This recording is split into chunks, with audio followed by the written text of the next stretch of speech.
Hello everyone, Miss Carrie here from Miss Carrie's Creations. Today I'm going to show you how to make a Fall Coffee Slimline card. The stamps that I'm going to be using today is called Pumpkin Treats. I just love this little coffee cup. I'm also going to be using a new thin cut die. This is called our Dots Slimline, and I'm going to be using it to create the background for my card. I'm going to also be using a couple of papers from our pumpkin spice and mix-in collections. Off camera, I've cut out all of the items we're going to need to create this card. For the background, I use that Dots Slimline thin cut to cut out this pumpkin spice paper. Now, if you have a difficulty getting out all of those little dots, I've found that this tool comes in handy. It helps brush away all the little pieces. Behind these dots, I'm going to be placing a piece of Harbor cardstock. I just love this new color. And these are going to be layered together right on top of a slimline card base. This card front is sized at 3.5 by 8.5. Don't you just love all of those layers together? Some of the other items I have cut out are a set of flowers, and this was cut out from our 3D flower thin cuts. I have 2 small flowers and the little center stamen piece. These have been cut from white daisy cardstock, and we're going to be shading them with Distress Oxide Inks. I've also cut out a set of leaves. These were cut using the layered flower thin cuts, and I've really fallen in love with all of the stitching on these dies. The last set of die cuts that I have cut out was from a pumpkin die cut that I have in my stash. These little pumpkin pieces were cut out of linen cardstock, and I'm going to be stamping some patterns onto these. Alright, I'm going to go off camera and assemble this card base, and then I'm going to stamp our little coffee cup image and shade it with Tri-Blend markers. I've gone ahead and pulled out my stamping platform, and I'm going to be placing a little piece of white daisy cardstock down onto this platform, and I'm going to secure it in place with magnets. Now, if you've never used this type of stamping platform before, let me show you how to load your stamp. Simply remove the stamp from the backing sheet, place it down onto the cardstock where you want the image to be stamped, lower the door down onto the stamp, and then lift it up and your stamp is secured in place onto the door. Today I'm going to be using Intense Black ink to stamp my image. Intense Black is designed to work with both water-based mediums and alcohol-based mediums. So it's not going to bleed or fade when I start shading this image with my Tri-Blend markers. I'm going to ink up my acrylic stamp, and then I'm going to fold down the door, press lightly, and then lift up the door. Now, one of the benefits of a stamping platform is that if your image doesn't stamp as well as you would like it to the first time, you can go ahead and re-ink that stamp, fold down the door, stamp it again, and now we have a much crisper image. I'm also going to be using my stamping platform to stamp the patterns on this little pumpkin. Now, this die cut and stamp set is just another item I have in my stash. I always like grabbing items from my stash and combining it with close to my heart items because they always play well together. So once again, I'm just laying down all of those little pattern stamps onto the die cuts, and then I'm going to be stamping these little patterns with charcoal ink and paprika ink. All right, I'm going to go off camera and finish stamping this little pumpkin image, and then I'm going to show you how to shade that adorable little coffee cup with your Tri-Blend markers. All right, I've zoomed in here so that it's easier for you to see as I shade this image. I'm going to be starting out with the ice gray shades and ice gray blends, and I'm going to create a charcoal colored coffee cup. Now I am going to start speeding up the video here because I am very slow when it comes to coloring in items, and I don't want you to have to spend all day watching me color in this coffee cup. But I am going to explain to you what I'm doing and how I'm using the markers.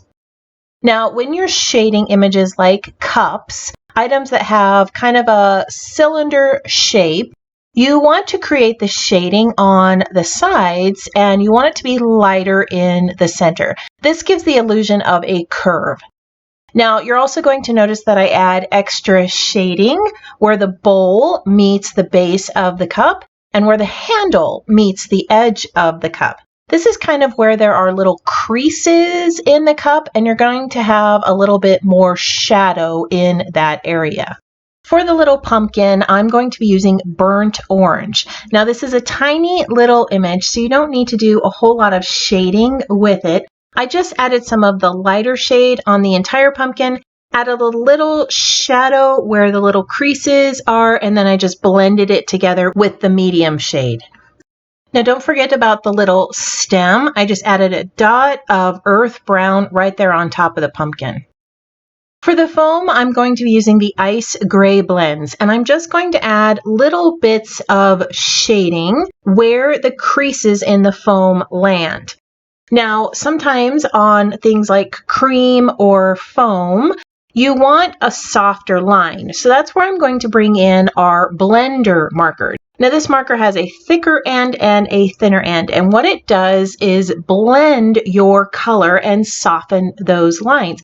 And that's exactly what I'm doing here with the blending marker. I'm just going along those ice gray lines I created in the foam, and I'm just softening them with that marker. The last little piece is that cinnamon stick, and I'm just going to be using some earth brown to add some color and shading to the stick. Now, since I used a darker marker to color this image, some of those little highlight lines disappeared. So I'm just going to come in with my white gel pen, and I'm going to recreate those lines on the side of the cup. How cute is this image? I just need to go make myself a cup of coffee right now. But before I do that, I'm going to go ahead and place the little thin cut die on top of this image, and I'm going to go off camera to cut this out. And as you can see, that little thin cut out a perfect little coffee cup for us for our card.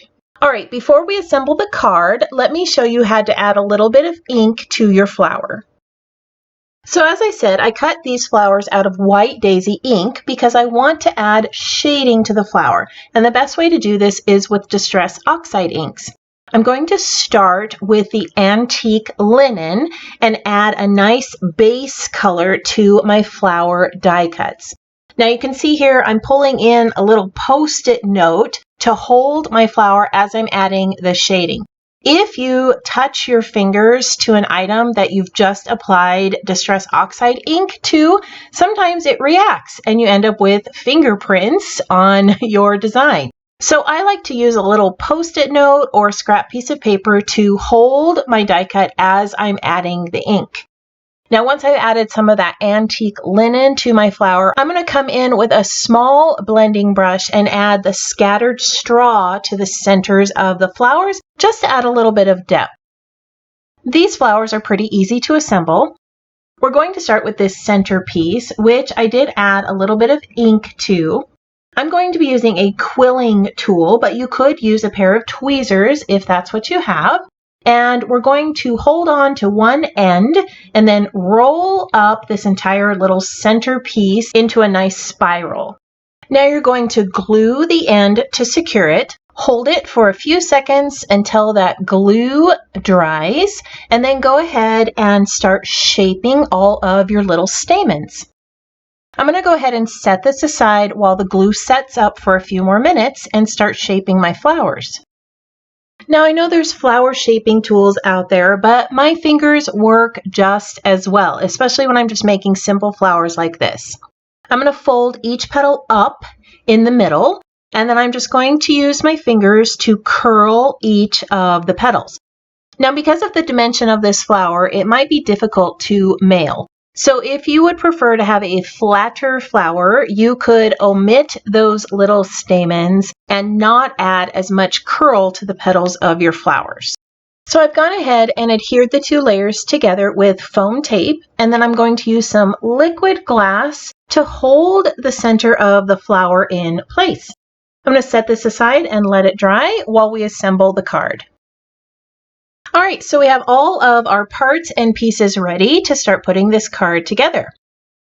I'm going to start by layering together all of those pumpkin die cuts that I stamped, and I'm going to use some thin foam tape to adhere each of the layers together.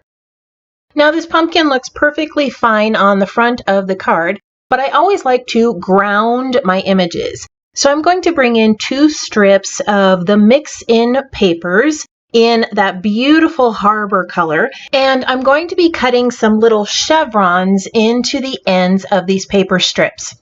One of the paper strips was cut to 3/4 of an inch wide, the other 1/2 inch wide. I'm going to be layering the 2 strips along the base of the card. And you're going to see here in a minute that this creates the perfect little platform for all of my stamped images to sit upon. So if you're ever creating a card and you just feel like those images are floating or aren't fitting well together, you might need some type of paper strip or platform to set your stamped images upon. And you can easily do that with patterned paper or cardstock strips. Layering images on the front of a card is one of my favorite things to do. So right now I've added the little pumpkin and then I've layered the adorable little coffee cup right there on the front.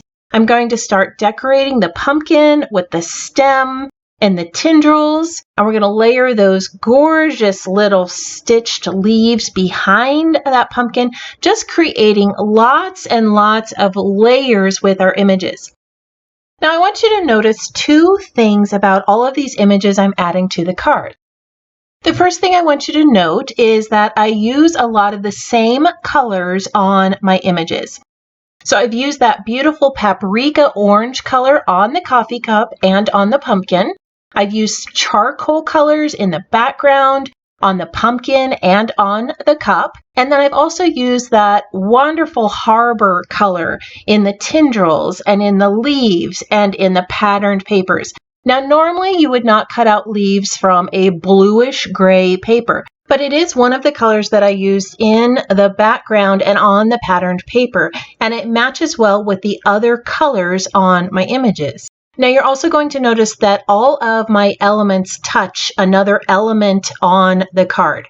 This creates a nice cluster of embellishments and prevents anything from looking like it's floating on the card. The last item I want to create is the sentiment. So I'm going to create the sentiment that says Happy Fall. I'm going to be using the Happy stamp from the For All Occasions stamp set, and this is going to be heat embossed. So I'm first going to prep my harbor cardstock with my anti-static pouch, and then I'm going to stamp the sentiment in White Daisy pigment ink, sprinkle it with some white embossing powder, and then off camera I'm going to heat set it and cut it down to fit the size of my card. To create the word fall, I have cut out my letters from linen cardstock and paprika cardstock using the Slimline alphabet thin cuts. I'm layering the 2 cardstock colors together to create almost a shadow effect. Now, after adding the linen behind the paprika, I realized that it didn't give me a dark enough shadow on the front of this card. So I decided that I was going to cut out another set of letters from that beautiful harbor cardstock. And I really like the way that looks. The 3 colors together give me a fun layered look to these letters, and it matches all of the other elements on the card. This is also a way that you could thicken up those slimline letters if you feel that your sentiment needs a little bit more body, or you want to really make those letters pop off your project. After adding all the layers together, I wanted to soften up that paprika color. So I brought over a sanding block and lightly sanded each one of the letters. Close to My Heart cardstock has a white core. So sanding it is going to allow the white to show through, creating a distressed look. Adding the extra layers to the slimline letters also gives me room to add some foam dots. I'm going to use the foam to help me add a little bit of dimension to the sentiment. Another way that you could add dimension to these slimline letters is by creating what I call the chipboard look. You cut multiple letters out of one color, adhere them all together, and then that creates the look of chipboard, which also gives you the same type of dimension on the front of a card. After adding the letters to create the word fall, all I have to do is tuck that little happy sentiment there over to the left, and now the front of my card says Happy Fall. The last thing I want to add is a little bit of shimmer, and I'm going to do this with a clear shimmer brush all over that foam on the top of my coffee cup. I just love that little touch of glitter on this fall card. All right, now our project's complete. Let's go ahead and take a look at it close up. Here is that beautiful fall coffee card that we created today with all of those layers. Check it out up close. I love that dotted background that we created with the slimline die. I adore that great big pattern pumpkin and that three-dimensional flower that was shaded with the Distress Oxide Inks. Isn't it gorgeous? And who wouldn't want a pumpkin coffee cup this fall? I know that this coffee lover needs to find herself a pumpkin cup. I also love the way those letter layers all came together along with that heat embossed sentiment to say Happy Fall. And then off camera, I added that adorable little acrylic heart there off to the right, completing this entire design. I love the way all of these elements came together to create this fall coffee card, and I hope that you enjoy creating this project too. I want to thank you for joining me today for another card making tutorial. I hope that you learned a few new techniques that you plan on using on your future projects. If you would like to see some more card making projects, you can click on that playlist above. While you're at it, go ahead and hit the subscribe button so that you don't miss out on any future tutorials. I hope that you have a wonderful week, and I can't wait to see what you create.